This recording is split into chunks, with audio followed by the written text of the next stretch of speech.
नमस्कार, स्वागत है आपका हमारे चैनल में एजुकेशन फॉर नॉलेज में। आज की इस वीडियो में झारखंड में रोलेट एक्ट का विरोध 1919 और हम लोग देखेंगे असहयोग आंदोलन। दो टॉपिक आज कंप्लीट करेंगे। ये झारखंड का आधुनिक इतिहास है, यानी कि आप बोल सकते हैं कि भारत की स्वतंत्रता आंदोलन, यानी बोल सकते हैं कि स्वाधीनता आंदोलन और झारखंड से संबंधित टॉपिक है। ये झारखंड का हिस्ट्री हम लोग कंप्लीट कर रहे हैं। अगर आप नहीं देखे हैं वीडियो इससे पहले ज़रूर देखिए। जैसे में गांधी युग आप देखिए, बहावी आंदोलन देखिए, झारखंड में उग्र राष्ट्रीयता का आप बोल सकते हैं क्रांतिकारी आंदोलन, तो ये सब ज़रूर देखिए। तो चलिए हम लोग स्टार्ट करते हैं। यहाँ पे आज टॉप जो है 15 से प्लस प्रश्न देखेंगे। दोनों टॉपिक को कंप्लीट करेंगे। आपको दिखाते हैं टॉपिक। देखिए यहाँ पे आप टॉपिक देख सकते हैं, असहयोग आंदोलन।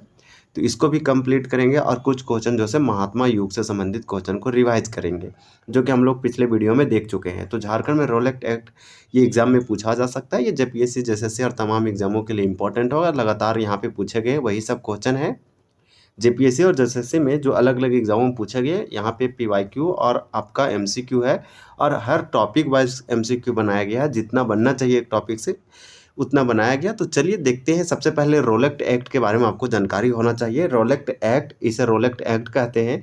ये 18 मार्च 1919 को इम्पीरियल यानी लेजिस्लेचर काउंसिल द्वारा पारित किया गया एक दमनकारी कानून, ब्रिटिश कानून था। तो ये 18 मार्च आपके लिए इम्पोर्टेंट होगा, 18 मार्च 1919 को। इसलिए यहाँ पे आप देख सकते हैं रोलेट एक्ट 1919 का विरोध हुआ पूरा भारत में। क्यों हुआ?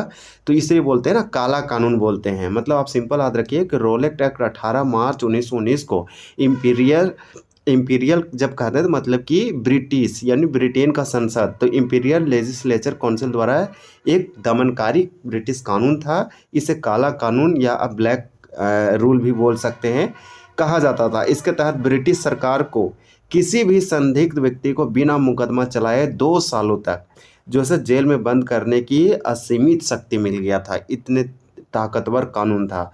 इसका औपचारिक नाम जो था रोलेट एक्ट का, इसका नाम रखा गया था अराजक और क्रांतिकारी अपराध अधिनियम 1919, क्योंकि ये 18 मार्च 1919 को बना था और ये ब्रिटेन में बना था। इसके अध्यक्ष जो बनाए गए थे रोलेट एक्ट का, वो सर सिडनी रोलेट बनाए गए थे रोलेट एक्ट का। इसलिए इसका नाम पड़ा था रोलेट एक्ट, क्योंकि इसका अध्यक्ष चेयरमैन भी रोलेट ही नाम था, सर सिडनी रोलेट या रोलेट। तो इस प्रकार से रोलेट एक्ट नाम पड़ गया।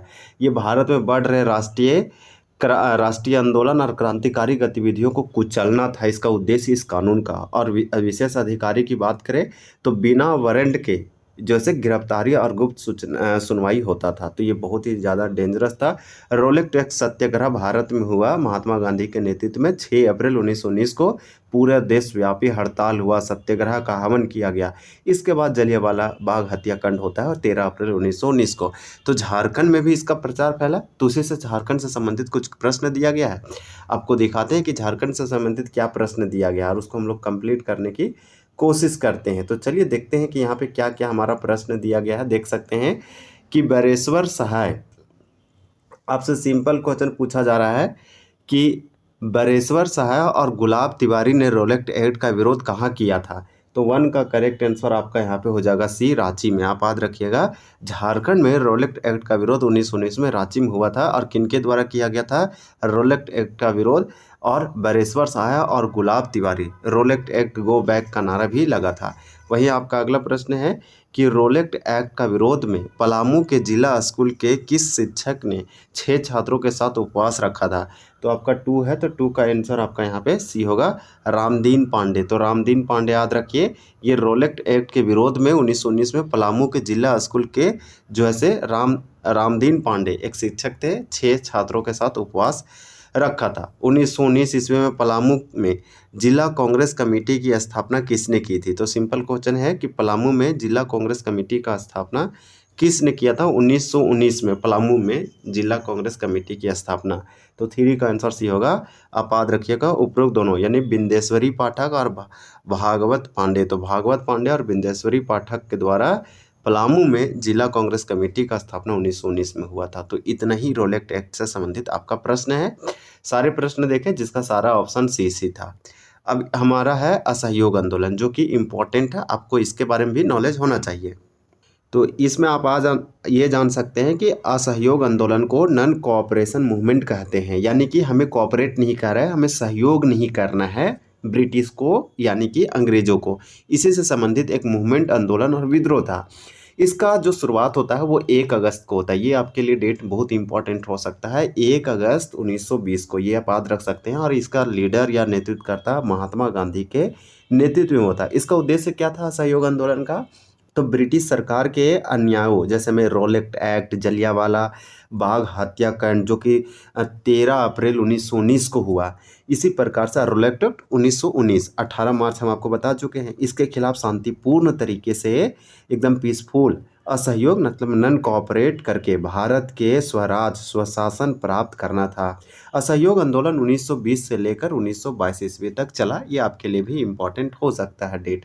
तो ये महात्मा गांधी के नेतृत्व में भारत का सबसे पहला बड़ा जन आंदोलन था। ये नाम है असहयोग आंदोलन। जलियांवाला बाग हत्याकांड होता है 1919 को। इसी क्रूर घटना के पूरे देश में झकझोर दिया, उसी से उपजा हुआ ये भी एक आंदोलन था। रोलेक्ट एक्ट आया, बिना दलील बिना वकील के गिरफ्तारी वाले कानून जो है काले कानून का विरोध किया गया। खिलाफत मुद्दा आप जानते हैं कि तुर्की के खलीफा के समर्थन में भारतीय मुसलमानों द्वारा चलाए जा रहे खिलाफत आंदोलन को गांधी जी का समर्थन मिला। इस प्रकार से इसमें कुछ बहिष्कार किया गया। असहयोग आंदोलन में क्या क्या बहिष्कार किया गया? तो सरकारी स्कूल हो, कॉलेज हो, अदालत हो, विदेशी कपड़ा हो, ब्रिटिश उपाधियों का त्याग किया गया। ये बहुत इंपॉर्टेंट है। और यहीं कई सारे खादी वस्तु, खादी प्रचार, राष्ट्रीय विद्यालय जैसे स्थापना किया गया, जैसे में जामिया मिलिया इस्लामिया, काशी विद्यापीठ, हिंदू मुस्लिम एकता पर जोर दिया गया। लेकिन ये ख़त्म कैसे हुआ ये आंदोलन? महात्मा गांधी ने इसे स्टॉप क्यों कर दिया बीच में? तो चौरी चौरा कांड आप सुने होंगे 5 फरवरी का। तो चोरा चोरी कांड 5 फरवरी 1922 ईस्वी में होता है। ये उत्तर प्रदेश के गोरखपुर के नामक एक जगह है चोरी चौरा। यहाँ एक हिंसक भीड़ ने पुलिस थाने पर आग लगा दी, जिसमें 22 पुलिसकर्मी मारे गए। इसलिए महात्मा गांधी ने कुछ ही दिनों के अंदर इसे जो है 1922 में इस आंदोलन को अचानक वापस ले लिया। तो इतने सारे चीज़ आपको इसके बारे में नॉलेज होना चाहिए संपूर्ण रूप से। बहुत सारे ऐसे लोग थे जिसमें अपना वकालत छोड़ दिए, जॉब छोड़ दिए, टीचर का नौकरी छोड़ दिए। तो यहाँ पे ये सब दिया गया। अब एक एक करके प्रश्नों को देखते हैं। झारखंड में असहयोग आंदोलन, और मतलब इस झारखंड में पूरे भारत में फैला, तो झारखंड में भी इसका प्रचार प्रसार हुआ। स्वाधीनता आंदोलन में से एक बहुत ही इंपॉर्टेंट आंदोलन है। झारखंड में असहयोग आंदोलन की शुरुआत कब हुई थी? तो झारखंड में इसका शुरुआत हुआ था 1920 ईस्वी में, क्योंकि असहयोग आंदोलन स्टार्ट ही हुआ था 1920 ईस्वी में। तो आप याद रखिएगा, झारखंड में असहयोग आंदोलन की शुरुआत 1920 में हुआ। 1917 में महात्मा गांधी का पहला सत्याग्रह चंपारण बिहार में हुआ। चंपारण सत्याग्रह नील की खेती के और तिनकठिया जो कर प्रणाली था उसके खिलाफ हुआ। 1919 में आपका रोलेक्ट एक्ट होता है, जलियांवाला बाग हत्याकांड होता है, बहुत सारे ऐसे घटना है। 1918 में आपका खेड़ा या मिल मजदूर महात्मा गांधी के द्वारा गुजरात में किया गया। तो यहाँ पे डेट याद रखिएगा 1920 असहयोग आंदोलन। और हम लोग अगला देखते हैं कि निम्न में से कौन सा सही है, कौन सा यहाँ स्टेटमेंट करेक्ट है, ट्रू है। सो पूछा जा रहा है, ट्रू का डी होगा, उपरोक्त सभी कथन सही है। All statements are correct. Pahariya जनजाति ने असहयोग आंदोलन में बढ़ चढ़ कर हिस्सा लिया। तो देखिए, पहाड़िया एक ट्राइब है झारखंड की। ये नॉन कोऑपरेशन मूवमेंट असहयोग आंदोलन में बहुत ज़्यादा पार्टिसिपेट किया। इसका नेतृत्व जबरा पहाड़िया ने किया। तो पहाड़िया जनजाति किया, तो इस पहाड़िया जनजाति के लीडर जबरा पहाड़िया थे। झारखंड में असहयोग आंदोलन का केंद्र रांची था, यानी कि झारखंड में नॉन कोऑपरेशन मूवमेंट का सेंटर कहाँ था? रांची था, जिस तरह से भारत में दिल्ली था। तो इस तरह से तीनों पॉइंट आपके लिए सही है। किसने कहा था? कपास बोवो चरखा चलाओ, छोटा नागपुर आज़ाद हो जाएगा।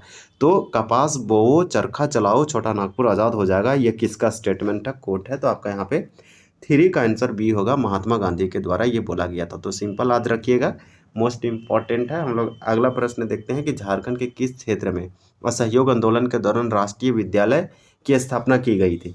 तो 4 का डी होगा। आप चलिए देखते हैं कि झारखंड में वो कौन सा एरिया या रीजन था जहाँ पे नॉन कोऑपरेशन मूवमेंट असहयोग आंदोलन के दौरान राष्ट्रीय विद्यालय यानी नेशनल लेवल का नेशनल स्कूल स्थापना किया गया झारखंड में। वो कहाँ कहाँ किया गया उसको हम लोग देख लेते हैं।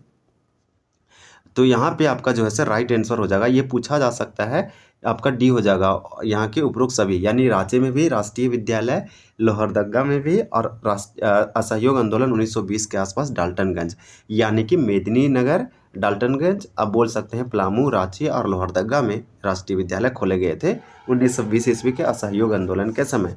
असहयोग आंदोलन के समय झारखंड के पलामू का राजा किसे घोषित किया गया था? तो पलामू का राजा किसे घोषित किया गया था नॉन कोऑपरेशन मूवमेंट के समय? तो 5 का आपका आंसर बी होगा, धनी सिंह खरवार। तो धनी सिंह खरवार को पलामू का राजा घोषित किया गया था झारखंड में असहयोग आंदोलन के समय। वहीं आपका अगला प्रश्न है कि असहयोग आंदोलन के दौरान झारखंड के पलामू में किसके नेतृत्व में जंगल को काटकर कपास की खेती शुरू की गई थी? तो आपका 6 का करेक्ट आंसर यहाँ पे हो जाएगा ए, धनी सिंह खरवार। तो आप याद रखिएगा, धनी सिंह खरवार आपका राइट आंसर होगा, क्योंकि असहयोग आंदोलन नॉन कोऑपरेशन मूवमेंट के दौरान ही आप बोल सकते हैं धनी सिंह खरवार, जो कि पलामू में इसके नेतृत्व में जंगल काटकर कपास की खेती शुरू की गई थी। बहुत इंपॉर्टेंट था, यह एक प्रकार का विरोध प्रदर्शन था। बिहार स्टूडेंट कॉन्फ्रेंस का 15वां अधिवेशन, तो बिहार स्टूडेंट कॉन्फ्रेंस का 15वां 15 अधिवेशन सेशन जो है वो 10 अक्टूबर 1920 को डाल्टनगंज पलामू में किया गया था। इसके अध्यक्षता उस समय किसने किया था? किसके अध्यक्षता में संपन्न हुआ था? तो आप याद रखिएगा, 15वां अधिवेशन बिहार स्टूडेंट कॉन्फ्रेंस कहाँ कब हुआ था? तो 1920 में 10 अक्टूबर पलामू का डाल्टनगंज मेदिनीनगर में हुआ था। इसके अध्यक्षता की अगर बात करें 7 का ये होगा CF एंड्रयूज। फिर आपका अगला है कि असहयोग आंदोलन नॉन कोऑपरेशन मूवमेंट के दौरान पलामू कांग्रेस के द्वारा डाल्टनगंज में राष्ट्रीय विद्यालय खोला गया। इसका प्रधान अध्यापक किसे बनाया गया था? तो आपका यहाँ पे 8 का करेक्ट आंसर सी होगा, बिंदेश्वरी पाठक। तो बिंदेश्वरी पाठक को जो है प्रधान अध्यापक प्रिंसिपल वगैरह बनाया गया। ये राष्ट्रीय विद्यालय खोला गया था मेदिनीनगर पलामू डाल्टनगंज में। ये आप याद रखिएगा असहयोग आंदोलन के दौरान। असहयोग आंदोलन हजारीबाग के संदर्भ में सही क्या है? तो ये हजारीबाग के अब हम लोग आगे हैं, तो आपका नॉन कोऑपरेशन मूवमेंट हजारीबाग में भी फैला था झारखंड में। इसके संदर्भ में सही कथन पूछा जा रहा है, तो आपका 9 का करेक्ट आंसर डी होगा। आंदोलन के नेता बजरंग सहाय, कृष्ण वल्लभ सहाय, सलीग्राम सिंह और त्रिवेणी प्रसाद और सरस्वती देवी को गिरफ्तार कर जो से जेल भेजा गया था। तो ये आपका करेक्ट हो जाएगा। वहीं आपका क्वेश्चन नंबर 10 है कि असहयोग आंदोलन नॉन कोऑपरेशन मूवमेंट के दौरान सिंहभूम के किस क्षेत्र में राष्ट्रीय विद्यालय की स्थापना की गई थी? तो देखिए, सिंहभूम के किस क्षेत्र में, किस एरिया या रीजन में नेशनल स्कूल, राष्ट्रीय स्कूल का स्थापना किया गया था नॉन कोऑपरेशन मूवमेंट के दौरान?